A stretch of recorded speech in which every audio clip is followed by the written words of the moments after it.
August মাস মানে সবাই তখন জানে, ফ্যার ফ্যার করে ঘুড়ির শব্দ ভেসে আসতো কানে। সে মাঞ্জা দেওয়ার ধুম, উড়ে যেত গো ঘুম, ঘন্টার পর ঘন্টা বাড়ি থেকে হয়ে যেতাম গুম। কাজ করে গুঁড়ো, মিহি মিহি করে পুরো, সাবুর সাথে অনেক উপকরণ মেশাতে হতো আরো। পুরনো টিউবলাইট জোগাড় করে হামল দিস্তা দিয়ে তাকে মেরে গুঁড়ো কাজকে বার করতে হতো কাপড় দিয়ে ঝেড়ে। সুতো জেসিবি জুটলে ভালো, না হলেই গেল।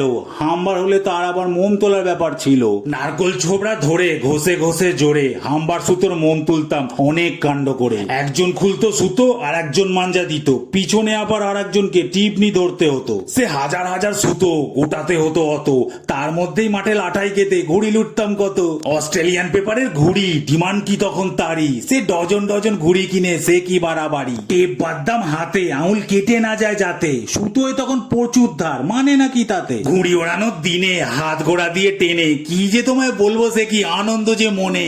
সে হাতে সুতো পেঁচিয়ে ভোগ আটটা বলে চেঁচিয়ে দেড় দুতে ঘুড়িকেও দিতাম পুরো নাচিয়ে।